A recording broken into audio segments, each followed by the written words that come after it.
मुनियों की धरती है, अयोध्या प्रांत की धरती है, महात्मा श्रवण की मातृ और पितृभक्ति की धरती है। अनेक सिद्धों संतों ऋषियों ने अपनी पवित्र साधना से इस धरती को पवित्र किया। तो भारत माता के तमाम सपूतों ने भी भारत की सीमाओं की रक्षा करते हुए देश की आजादी के आंदोलन में और आजादी के उपरांत भी अपना सर्वस्व बलिदान भारत के लिए किया, भारत की माटी के लिए किया। यह कर्म साधना की धरती है, श्रम साधना की धरती है, और इसीलिए तो यहां का अन्नदाता किसान भी अपनी मेहनत से देश के विकास में अपना योगदान दे रहा है। बहन और भाइयों, ऐसी पावन धरा को कोटि कोटि नमन करते हुए आप सभी उपस्थित बहन और भाइयों का अम्बेडकर नगर वासियों को बधाई देते हुए अपनी मैं इस अवसर पर अभिनंदन करता हूं, स्वागत करता हूं। बहन और भाइयों, ये विकास की परियोजनाएं आज जो आपको प्राप्त हो रही इतनी आसानी के साथ, आज जो सुरक्षा का वातावरण है, आज जो विकास गांव गांव तक पहुंचने के साथ जुड़ रहा है, क्या ये 2017 के पहले भी संभव था क्या? बहन और भाइयों, 2017 के पहले का उत्तर प्रदेश आप सबसे किसी से भी अछूता नहीं है कि क्या उत्तर प्रदेश के अंदर था। हर जिले में समाजवादी पार्टी और कांग्रेस के नेतृत्व में पलने वाले माफियाओं की समानांतर सरकारें चलती थी। यह अम्बेडकर नगर में भी चलती थी। याद करिए,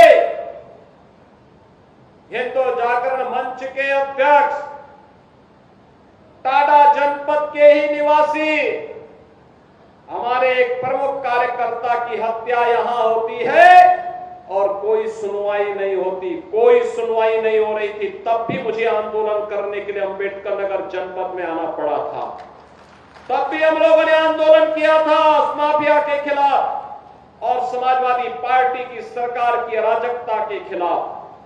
कौन ऐसा जिला था, चाहे वह अम्बेडकर नगर जिला रहा हो, अयोध्या रहा हो, मऊ, आजमगढ़, गाजीपुर, प्रयागराज, प्रतापगढ़, सुल्तानपुर, कोई जिला ऐसा नहीं था जहां पर कोई न कोई बड़ा माफिया समानांतर सरकार चला करके आम जनता की आवाज को दबाता था, गरीबों की आवाज को दबाता था, पिछड़ों की आवाज को दबाता था और दलित वंचित योजनाओं से भी वंचित रहते थे और सरकारें अपनी मौज मस्ती करती थी। उनको इससे कोई मतलब नहीं था, उनकी सरकार रहनी चाहिए, बाकी जाए भाड़ में, यही करते थे वे लोग।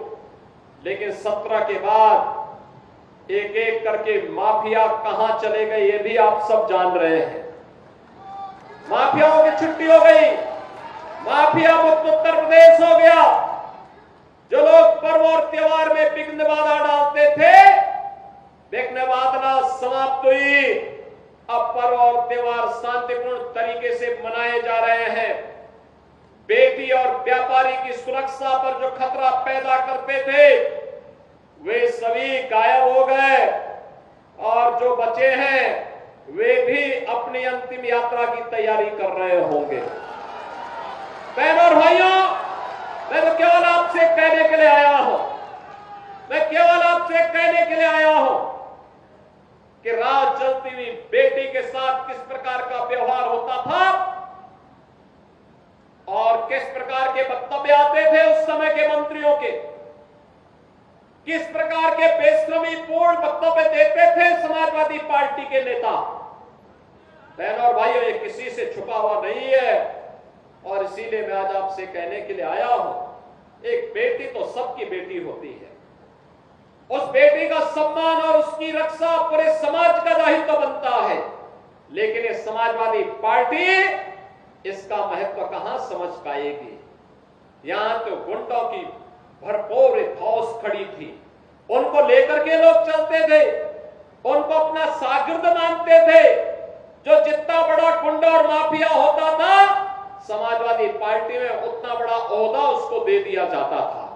और समाजवादी पार्टी के लोग इसी में गौरव से बोलते थे कि देखिए ये गुंडा हमारा इस जिले को संभालेगा। उनको नहीं पता था कि जनता लड़ाई लेगी, एक गुंडे और माफिया एक एक करके यमलोक की यात्रा के लिए प्रस्थान कर जाएंगे और जनता जनार्दन के साथ अन्याय का हिसाब चुकता होगा। याद करिए 17 के पहले, याद करिए 17 के पहले पुलिस पहले भागती थी, पीछे पीछे गुंडे दौड़ाते थे। आज 17 के बाद उल्टा हो गया है। अब गुंडा और माफिया भाग रहा है, पुलिस उसको दौड़ा रही है, और अगर उसने कहीं कोई दुस्साहस किया तो फिर वहीं पे राम नाम सत्य है यह भी तय हो जाता है। बहनों और भाइयों, सरकार चलाने के लिए जज्बा चाहिए, सरकार चलाने के लिए दिल भी चाहिए और दिमाग भी चाहिए। सत्ता वरासत में मिल सकती है, बुद्धि वरासत में नहीं मिलती है, दिमाग भी वरासत में नहीं मिलता है। ये जो लोग सत्ता को अपनी पपौती मानते थे, वे लोग आज समझने लग गए हैं